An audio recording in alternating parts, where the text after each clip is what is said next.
We were 45 miles into Canada, and we were in a foreign country. Ontario, Toronto, Ontario mission was where we were at.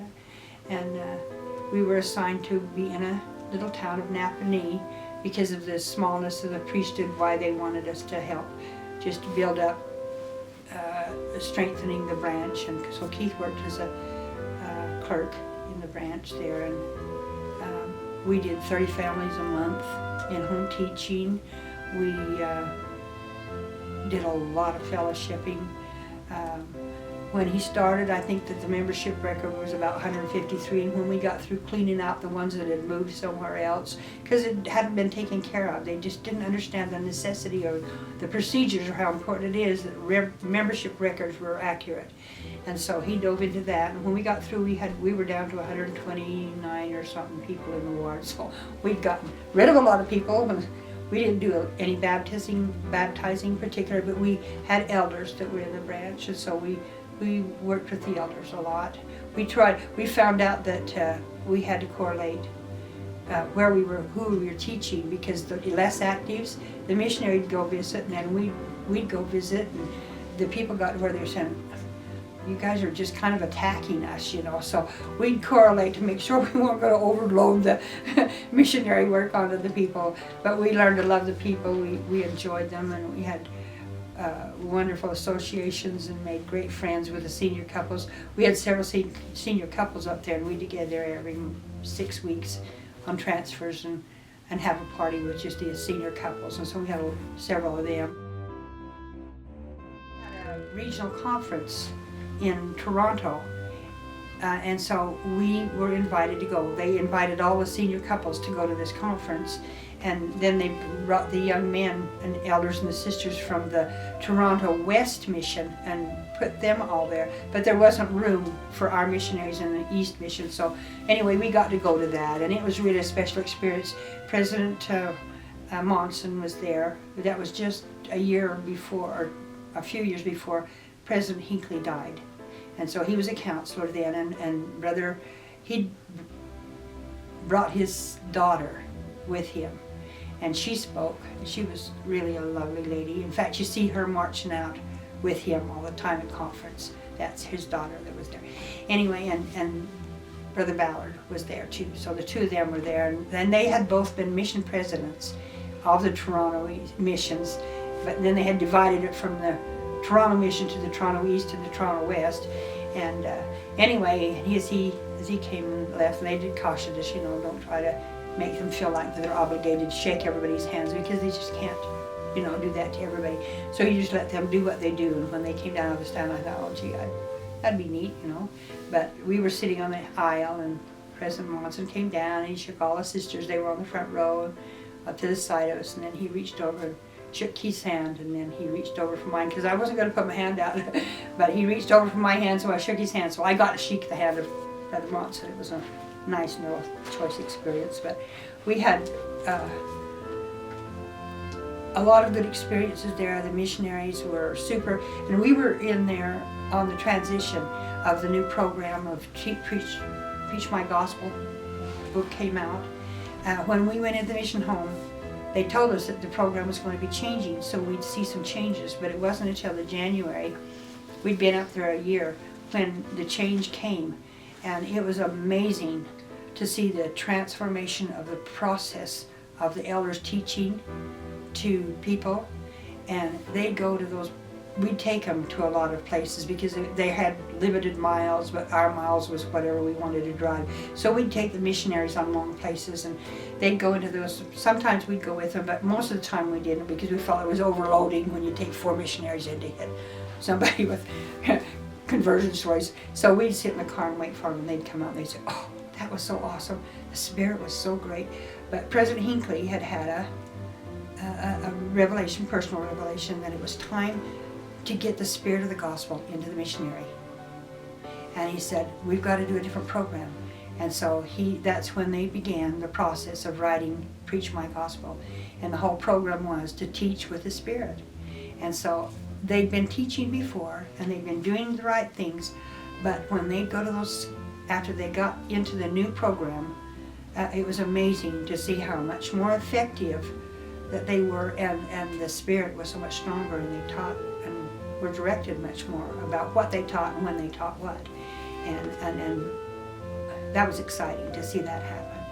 And then when we came home, we stayed home for 3 years, and I'd been home all the time. We drove in the driveway pulling our car because our car broke down on the way home, and so we pulled it home. And the very next day, Keith was off working again, and I was left here.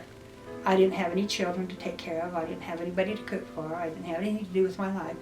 And I went into a real deep depression. And I crocheted. I've got tons of crocheted stuff, and I made quilts, and I kept busy because I couldn't stand not to do something. But after 3 years, I finally went in and I got on my knees and I said, I've got to have something to do with my life. I couldn't take my jobs away from the girls because they were working, you know. And I just said, help me know what to do with my life. If I need to find a job, help me find a job, or if I need to do something different. And that night, we went to bed, and Keith was awake, and he's awakened at 3 o'clock in the morning when he has his little confrontations with the Lord. And the Lord told him it's time to go on another mission. And he got up the next morning, and I didn't know anything about this from him, and he didn't know what I had done. But the next morning he got up and he says, did anything happen to you during the night? And I said, no, he didn't say anything to me. And on Friday, this was on a Wednesday night, Friday, the state clerk called and said, President Willard would like you to meet with him Sunday at 4 o'clock in the office. Can you meet him there? We said, yeah. So then we went to church, and his bishop said, you know what, Keith, I've been thinking it's time for you to go on another mission. And so we went to the state president's office that night, and he said, Sister Winterton, I'm calling you on a mission. I'm not asking if you want to go, I'm calling you on a mission officially. Will you accept a call for a mission? And Keith said, well, if you'd asked me last Sunday, I probably would have questioned it. He says, after a Wednesday night, I decided I better say yes, because the Lord told me it was time to go on a mission. So then we put our papers in and left at the same time of the year at Christmas time, and went to Florida. And we worked in Fort Pierce Ward for 6 months, and then the mission president asked us if we'd go to Okeechobee branch and see what things are going on over there. So we went over there, and that was a struggling branch. They had 35 people there, and they only was meeting for sacrament meeting, and they had kind of a Sunday school class afterwards, and that was it. They had a primary because they only had about 5-6 kids, and so it was not there was not much going on. So we did like we did with Fort Pierce Ward, go to the branch and print out a complete list. And in the 6 months we were in Fort Pierce Ward, we went to every home on the list, and there were over 600 members there. And from that we found 45 or 6 of them that they'd left the church. They don't go to the Mormon church anymore. We belong to the Catholic church, or we belong to the Baptist church. We're not Mormons anymore. And we'd say, well, that's wonderful, but at one time you were baptized into the Mormon church, and so we kind of keep track of you on our membership records. And so we were just trying to find out how you felt about it. If you'd like to have your name taken off, you can do that because you're an agent of your own. You're a free agent, you can do what you want. And so we would tell them how they could go about contacting the bishop and read any request.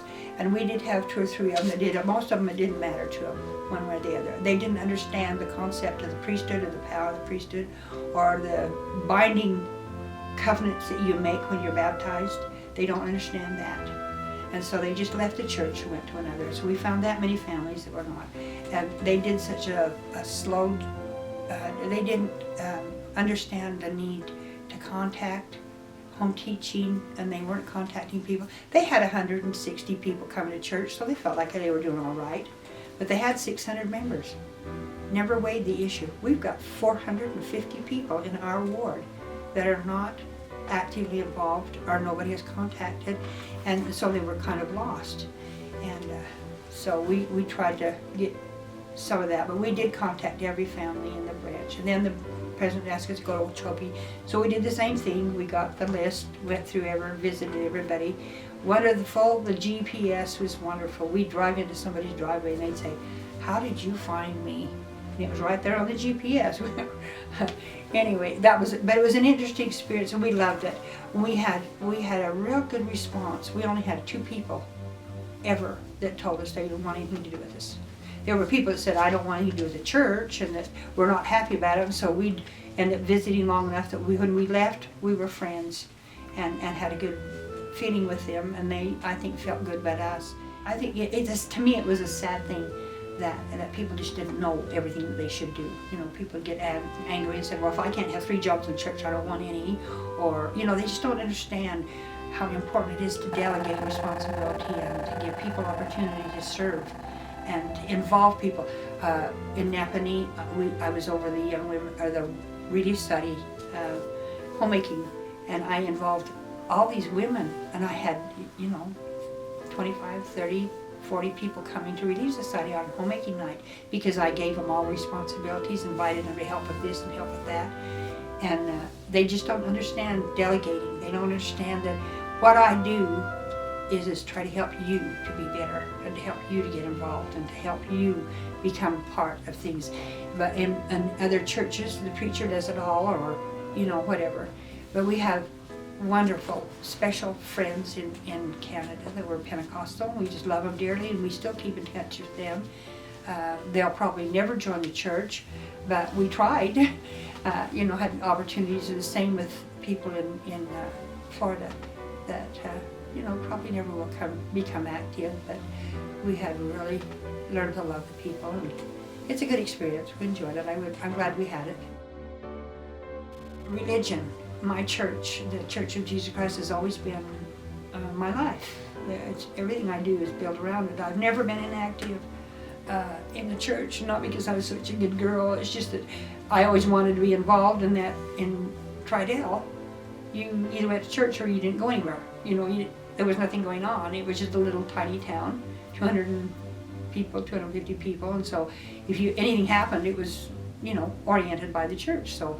And it never changed. Keith was active when we got married. He'd always gone to church, and so we just never not went. And we always just took our kids. I never made my children go, because religion is something that's totally a choice of your own. So we had one of the boys, Philip, decided he didn't want to go to church anymore because he was not athletic. He was not competitive.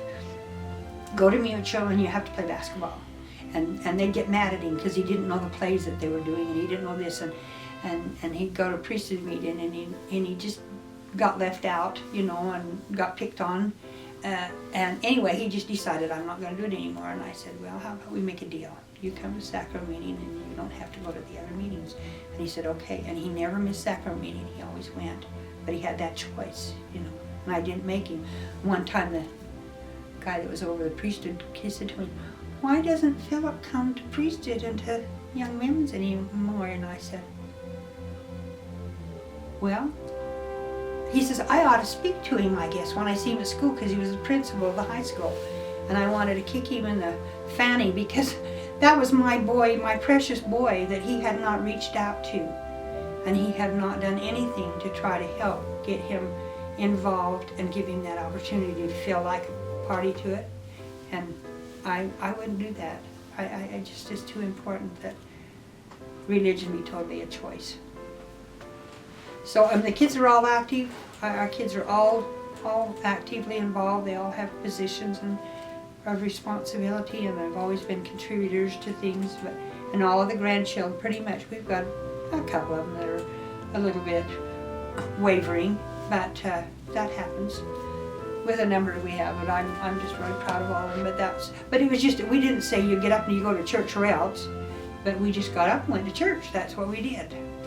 And I don't remember ever having to force them. I can remember Ronnie saying, oh, Fast Sunday again.